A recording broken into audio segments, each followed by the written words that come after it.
Voilà, donc on sort du camping, vous pouvez voir juste derrière moi. Faites attention aux voitures, pas se faire écraser, non, ça va. Et puis on va aller faire 2-3 petites courses. Voilà, parce que c'est un des points forts, je trouve, de ce camping. C'est qu'on est à 2 pas du centre-ville et de toutes les commodités. Donc pharmacie, il y a même un dentiste. Enfin, il y a tout ce qu'il faut. Un petit Market City. Là où je vais me rendre d'ailleurs, c'est vraiment pas loin. Et il y a cette avenue centrale avec tout un tas de petits magasins qui après vous donne directement sur le fond de mer. Alors je sais, ça gigote un peu, qui vous donne directement donc sur le fond de mer, voilà, sur la plage. Donc je vais vous emmener, vous montrer un petit peu. Au final, il y a juste besoin de prendre ses jambes, pas besoin de prendre son véhicule pour faire des kilomètres, pour aller se restaurer. Parce que c'est vrai que ça c'est embêtant, j'ai déjà fait d'autres campings où il fallait faire un peu de kilomètres. Ça c'est chiant de devoir prendre le véhicule sans cesse. Voilà. Donc on est arrivé au petit Market City. Voilà. Je vais vous montrer. C'est magnifique. Voilà, on y est.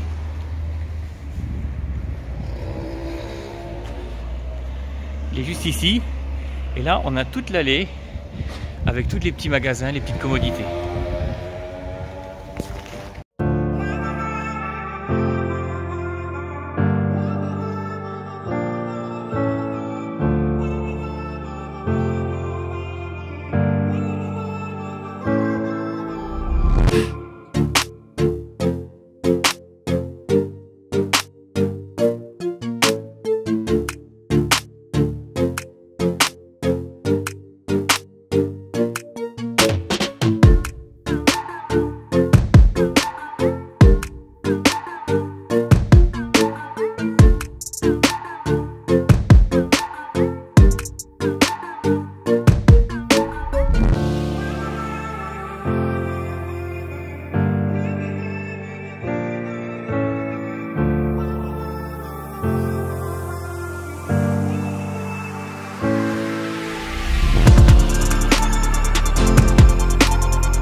Et voilà, donc on a remonté toute cette petite allée centrale avec tous les petits magasins. Et on se retrouve directement sur la plage. On rejoint un petit peu où l'on était tout à l'heure. Enfin tout à l'heure, c'était plutôt ce matin. Et voilà.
Je vais essayer de pas tomber parce que les algues quand même, ça glisse un peu.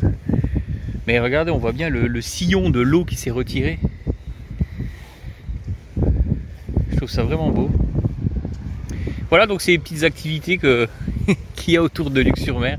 Quand vous sortez, vous n'êtes pas très loin du camping et puis il y a possibilité de faire des belles balades. Hop, je vais essayer de m'approcher. Voilà. C'est franchement, la nature fait des choses quand même assez superbes. Et voilà. Et le ponton il est là-haut, donc il est loin. Hein. Et vous verrez demain matin, je vais essayer de venir tôt quand la mer sera remontée, enfin la Manche en tout cas sera remontée. Vous verrez la différence, ouais c'est assez dingue. On vient de trouver un bébé crabe. Je crois qu'il est mort. C'est dommage. Alors, on trouve même, si on cherche bien, j'en ai vu tout à l'heure, on voit des moules. Alors c'est pas juste le coquillage, hein, c'est vraiment la moule complète. Vous venez avec votre petit seau et vous pouvez récolter des moules sauvages. Oui, on en voit beaucoup ici se balader avec des petits seaux et puis ils creusent pour prendre des couteaux. Voilà. Je sais pas ici on n'en voit pas beaucoup, mais quand on monte un petit peu plus haut là-haut, eh ben on trouve comme des petites crottes comme ça au-dessus, du sable entortillé. Et ben quand on met un peu de sel, et ben du coup il y a les couteaux qui ressortent.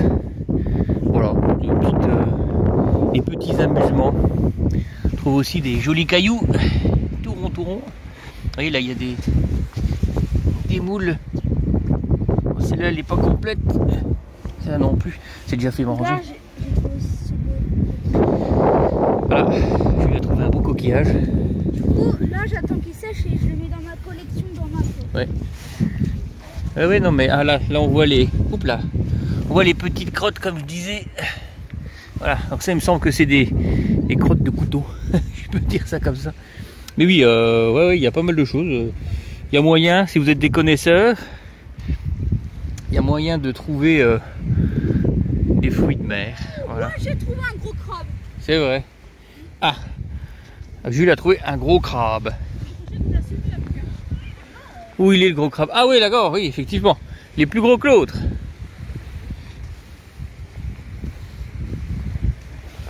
Regardez ce que j'ai trouvé.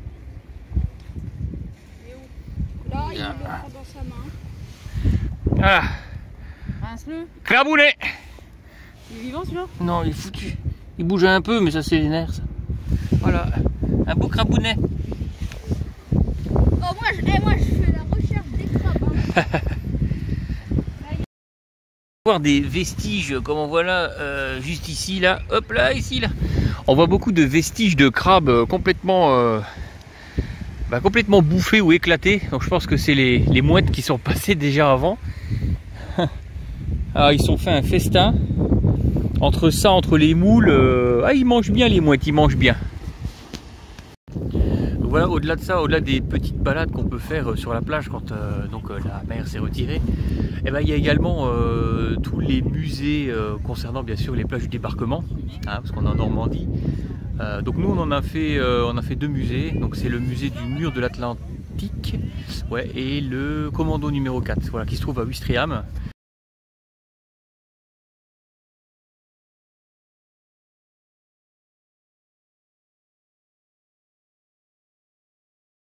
Et on a fait cela. Il y a aussi Omaha Beach qui se trouve à peu près à 40 km d'ici, enfin 40 minutes, pas 40 km, 40 minutes d'ici. Et il y a Juno Beach aussi qui se trouve pas très loin, donc ouais, il y a de quoi faire, il y a de quoi visiter. Et c'est vraiment pas loin du tout, il n'y a pas besoin de prendre la voiture, rouler des heures et des heures, peut-être à part Omaha qui est un peu plus lent, qui est un peu plus loin, mais sinon, non, voilà, il y a pas mal de choses voilà, visiter ici, et puis voilà, on peut se balader tranquillement sur la plage, juste à côté du camping, et ça, c'est vraiment bien, parce qu'on n'a pas besoin de prendre le véhicule, je le redis encore et encore, parce que ça, c'est un vrai point positif. J'ai fait d'autres campings où il fallait prendre le véhicule pour tout ce qu'on pouvait faire. Enfin, tout ce qu'on voulait faire en tout cas, et ça c'est vrai que c'est chiant parce que c'est du carburant en plus, etc. Là il y a juste à marcher et il y a vraiment pas mal de choses, et même franchement j'ai Ouistreham, si vous avez des vélos, etc., vous pouvez y aller, c'est vraiment pas loin du tout, c'est à 9 km, je crois, 9 km 600 exactement Ouistreham. Donc si vous êtes de bons marcheurs ou de bons vététistes, il y a franchement la possibilité d'y aller.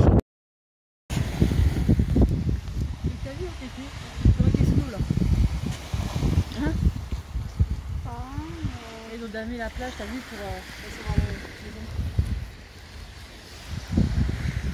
Donc vous voyez, comme je vous l'avais dit, donc on est le lendemain matin, et vous voyez comme la mer a monté. Donc je sais pas, je vais essayer d'avoir les petits plots, vous voyez. On va essayer de faire ça bien. Juste ici, là. Voilà, ça y est. J'ai plus le point de vue. Voilà, on va revenir au point 2. Allô, voilà, c'est revenu. Donc vous voyez, hein, j'ai dû faire un zoom parce que c'est tellement loin. Et oui, il y a un chien qui se baigne. Ouais. Donc vous voyez à quel point la mer, voilà, on est sur le ponton. À quel point la mer est montée. Donc on était vraiment tout loin là-haut hier, en train de se balader. Et aujourd'hui, bah, ça y est, c'est recouvert de flotte. Donc comme on voit, la plage a été bien préparée. C'est vraiment beau, c'est joli.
Donc voilà, on est dans l'allée centrale dont je vous parlais tout à l'heure.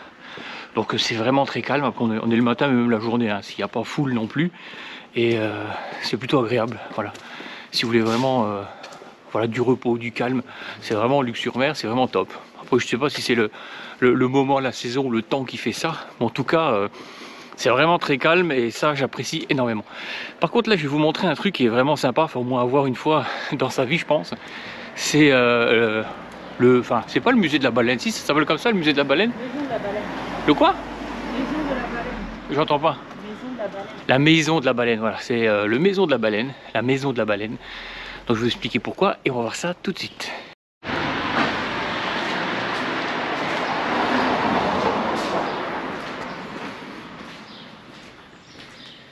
Voilà, la police municipale, c'est vraiment mignon. Et là, on a la baleine. Voilà, donc on a la baleine qui se trouve tout au fond.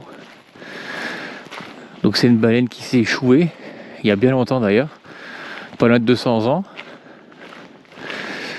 Donc c'est assez impressionnant de se retrouver devant un squelette de baleine.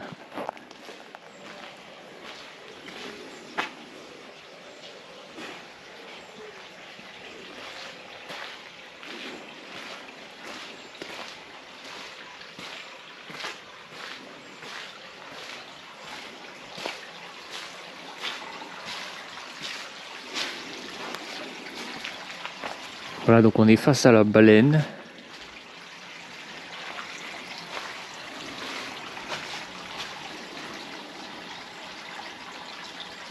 Donc cette baleine a été échouée donc au moulin de Luc, donc en janvier 1885. Donc après elle a eu toute une épopée, parce que forcément il y a eu la guerre entre temps. Donc après vous pourrez trouver tous les détails de son épopée, je vais vous le mettre ici.